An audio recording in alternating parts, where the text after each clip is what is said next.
This is Barbara from Dunkirk, and you're listening to Two Broads Talking Politics.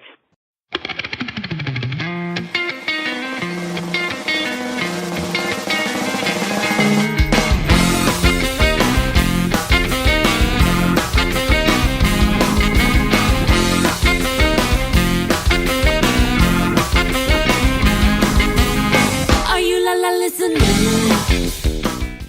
Hey everyone, this is Kelly with Two Broads Talking Politics, and I'm thrilled that my co-host is now back from vacation. Hey Sophie. Hey Kelly, feeling much better and tanner and more relaxed. Excellent. And today we're here with Steph Leary, who is the flutist and singer for the band that you just heard in our intro theme song from the band IMUNURI. And she is also a philosophy professor who is about to move from Indiana University in Bloomington to McGill University. So hi, Steph. Hi, thank you so much for having me. Yeah, thanks so much for joining us. We'll get to this sort of odd mixture of singing with the band and being a philosophy professor. Maybe not such an odd thing. Can you give us sort of the quick 3-line bio of, it can be more than 3 lines too, a little bit just about your background in philosophy, music, politics, whatever you think is relevant to the conversation. Yeah, sure. So I started out wanting to be a musician. That was kind of the plan A in life. And then once that didn't seem like it was, becoming a lucrative thing, I then got really into philosophy in college and got on. Which is far more lucrative. It's far more lucrative. I mean, I told my parents I was going to be a philosopher after telling them I was going to be a musician, they thought, oh, great, how practical that I'm going to go back to school and actually get a degree. So they were happy. Yeah, so I went to grad school in philosophy and magically somehow got a job teaching philosophy. And then during grad school, I got back into music and joined this band, IMUNURI. I met them on Craigslist. And we've been playing together for about the past 3 years. They're all based in Brooklyn, New York. And I now have been in Bloomington, Indiana, but I've been commuting back to New York every few months to play shows. We describe ourselves as like an eclectic rock band because we play rock, but it's sometimes funk, sometimes reggae, sometimes all sorts of things.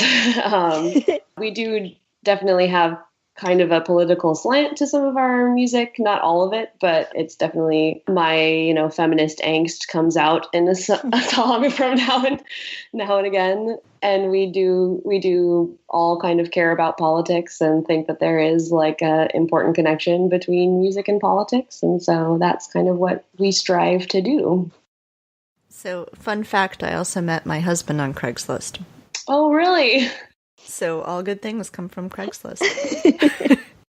Have you been involved in politics? You said you care about politics, but is this something that goes back a long time for you? Is this something that's more recent? What's your relationship with politics been? I think I started getting into politics during college. And I think, so back when I was doing music as the plan A the first time around, I was also dating the guitarist in our band who is also very into politics. And I think doing music with him and being in a relationship with him really that's kind of where my love for politics came in and seeing the interaction between music and politics. And he's now actually getting a political science PhD.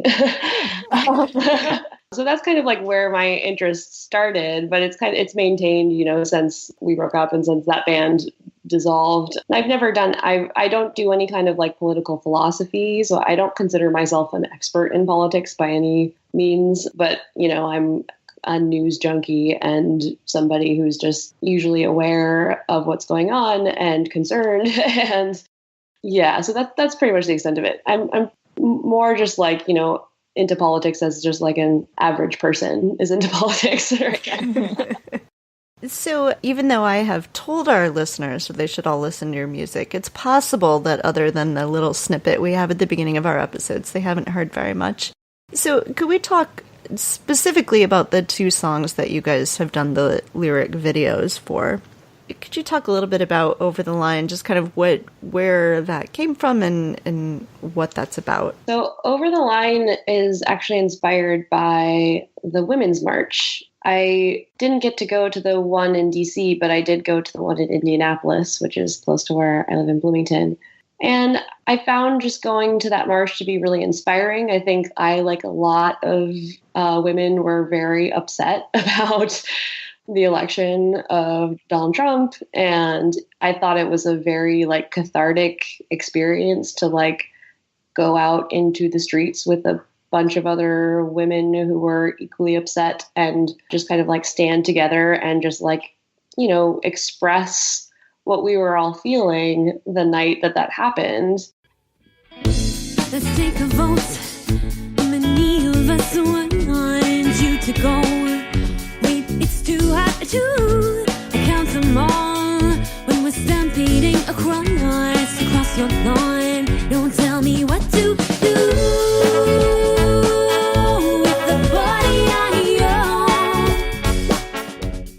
And so it was kind of, you know, one of these experiences that was, you know, there's a lot of, the protest was motivated by a lot of like, you know, anger and outrage, but I think it felt really beautiful to be there and to be like in solidarity with all of these people. And it felt to me like it was more like, it didn't feel like an angry experience. It felt like a healing and hopeful experience because you saw all of these people coming out of the woodwork ready to kind of plant the seeds of like taking back control. So the song is, you know, talking about the march, and, you know, one of the verses says something about like, you know, take a look, see what has sprung. The lyrics are, take a look, see what has sprung from your warring words.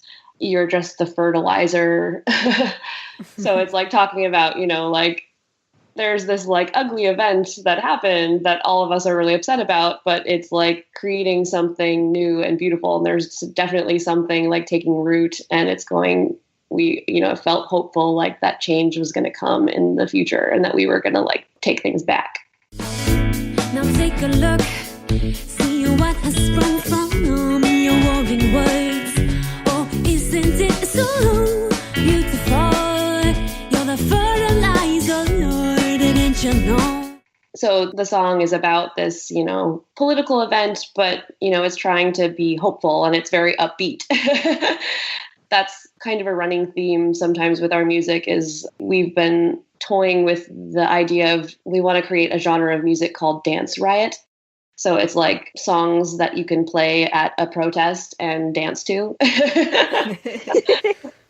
And so that's kind of like where Over the Line fits in. It's like the kind of song that you could play at a women's march kind of protest and get down to. I like that you talked about how sort of uplifting a protest was, because I feel like if our podcast were a composition or a musical composition, one of the themes that would keep coming up is the Women's March. We hear over and over from people who are, you know, hardcore activists or who are, you know, running these large, you know, political groups about how, you know, they felt so terrible after the election. Maybe they weren't even that interested in politics until the election. And then the Women's March was just this, you know, sort of catalyst for so many people. Yeah. So it's really cool to hear you talk about that, you know, how that sort of influenced your music. Yeah. Well, and it's been so incredible to see, you know, after that, how many, you know, women are now like running for political offices. And there's just been a huge surge of women getting involved in politics. And I think that is something that is like really awesome that's happening from this very bad thing that happened. Definitely. Well, and so the video for that song is great. It's just scenes from, seems like several different women's marches. Yeah, it's just, you know, we just scoured the internet for images from various women's marches around the country, put together and just, you know, slapped the lyrics to the song over it. We just wanted to, you know, keep it simple, and that's what the song was about. And there you go. What's funny is that when I was first listening through the album, just really quickly, just to sort of get a feel for the album, and before I had seen the video and before I listened closely to the song, it felt just like a regular sort of rock breakup song almost, you know, like you push me over the line, like, you've gone too far, I'm breaking up with you, you know, just the way a lot of rock songs are about. And then when I listen more closely, and then especially after I saw the video, I was like, oh. Yeah. And that's kind of cool that it works on that level of like, and really that's kind of how it feels, right? Like up until now, even when there were administrations I didn't agree with, whatever, it was like we had a relationship of some sort. Now it's like, nope, too far. I think that is sort of my style of writing political music or political lyrics. I like to write it in a way where like you could have an alternative interpretation of it that could speak to you and like more of your experience. And so sometimes I like to write songs that like you put it out there and there's like my meaning that I have in it, but you could also like adopt it for your own meaning. I think that's kind of a way of letting songs like speak to people. And so sometimes I worry about like writing political music that comes off as a little bit too preachy. And so like I like to write political lyrics that can like still speak to you, even if you like don't really find yourself having that same kind of political viewpoint or something like that, you know? So I guess that's leads to one of the questions that I have, and that's to what extent do your fans, do the people who come and see you guys play or buy your music, do you think that they are all also political? Do you think that that is part of what draws them to you? Do you think that there are people that like your music despite the politics? Do you have any feel for sort of what that relationship looks like? Yeah, I honestly don't know. I think because oftentimes the like political messaging in my lyrics are often very subtle, like you said, and they're not as explicit, that people might just not even know that certain songs have a kind of political slant to them. Sometimes when we're playing live, we will like explain what the song is about, and sometimes people seem to like hearing that, and sometimes people don't. So I'll just give you like a particular instance. One time we were playing a music festival, and we have this song on our album called Preconceived Notion, and it's a song that's inspired by the Black Lives Matter movement. But it's also one of these like upbeat songs it's supposed to be like a dance riot song, right? So it's like about an intense subject matter that you could play at a, you know, protest, but also dance to. You've already won, but you feel losing too much. I'm not what you assume, so don't shoot me. You're not the first, you're falling a line of similar encounters. So don't take frustration as a sign that I'm getting violent. But if you keep treating my skin like it's a smoking gun, I might turn into a bomb. You can't diffuse me. You got your preconceived notions. You got your preconceived notions about being my preconceived notions. Yeah, preconceived notions about. And when we played the song at the music festival, I explained what it was about, that it was motivated by or inspired by Black Lives Matter. And I think it kind of like turned people off to it, certain people off to it. We had a friend in the audience who said that some guy came up to him and said something like, well, I believe that all lives matter. And that's kind of like a awkward thing to deal with. You, as a band, you want to be appealing to as broad of an audience as you can.